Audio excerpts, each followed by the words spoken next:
ទំនុកដំកើងជំពូកទី7 អោព្រះយេហូវ៉ាជាព្រះនៃទូលបង្គំអើយទូលបង្គំយកទ្រង់ជាទីច្រកោនសូមទ្រង់ជួយសង្គ្រោះទូលបង្គំឲ្យរួចពីអស់អ្នកដែលដេញតាមទូលបង្គំផងក្រែងគេហែកប្រលឹងនៃទូលបង្គំដូចជាសឹងព្រមទាំងហែកឲ្យខ្ទេចខ្ទីផងក្នុងកាលដែលគ្មានអ្នកណានឹងដោះឲ្យរួចព្រះយេហូវ៉ាជាព្រះនៃទូលបង្គំអើយ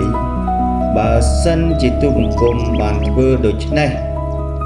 គឺបើមានអំពើទុច្ចរិតណានៅដៃទូលបង្គំបើទូលបង្គំធ្វើការអាក្រក់ស្នងដល់អ្នកណាដែលមេត្រីនឹងទូលបង្គំបើទូលបង្គំបានរឹបជាន់អ្នកដែលតតាំងនឹងទូលបង្គំដោយឥតហេតុនោះសូមឲ្យខ្មាំងសត្រូវដេញតាមប្រលឹងទូលបង្គំទាន់ចុះ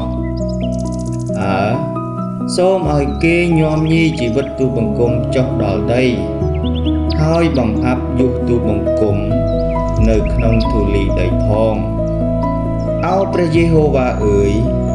សូមតើនឡើងដោយសេចក្តីខ្ញាល់របស់ទ្រង់សូមងើបឡើងទាស់នឹងសេចក្តីខូខើរបស់ពួកតតាំងនឹងទូលបង្គំសូមទ្រង់តើនឡើងជួលទូលបង្គំដោយសេចក្តីយុត្តិធម៌ដែលទ្រង់បានបង្គាប់ហើយយ៉ាងនោះជំនុំនៃបណ្ដាជនទាំងឡាយនឹងមកនៅព័ទ្ធជុំវិញទ្រង់សូមទ្រង់ឡើងលើទីខ្ពស់ពីលើគេវិញព្រះយេហូវ៉ាទ្រង់តែងជំនុំជម្រះបណ្ដាជនទាំងឡាយអោព្រះយេហូវ៉ាអើយសូមទ្រង់ជំនុំជម្រះទូលបង្គំតាមសេចក្តីសុចរិតនិងសេចក្តីទៀងត្រង់របស់ទូលបង្គំផងអោសូមឲ្យការអាក្រក់របស់មនុស្សល្មើសបានផុតទៅ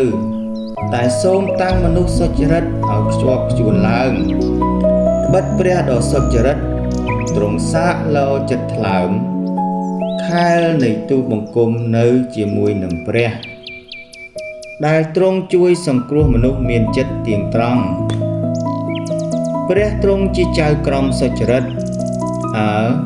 ទ្រង់ជាព្រះដែលមានសេចក្តីខ្ញាល់ចំពោះមនុស្សអាក្រក់រាល់តែថ្ងៃ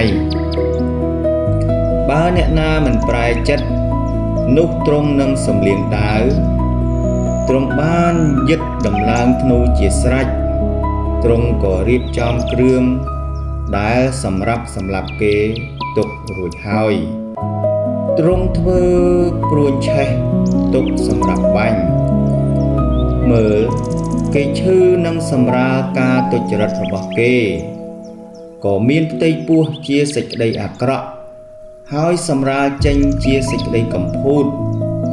គេបានជីកធ្វើរណ្ដៅហើយខ្លួនគេបានធ្លាក់ទៅក្នុងរណ្ដៅដែលគេធ្វើនោះសេចក្តីអាក្រក់របស់គេនឹងត្រឡប់មកលើក្បាលគេវិញហើយសេចក្តីច្រឡោតរបស់គេនឹងចុះមកលើក្រយ៉ៅក្បាលគេដែរខ្ញុំនឹងសរសើរដល់ព្រះយេហូវ៉ាតាមសេចក្តីសុចរិតទ្រង់ហើយនឹងច្រៀងដំកើងថ្វាយព្រះនាមព្រះយេហូវ៉ាដ៏ខ្ពស់បំផុត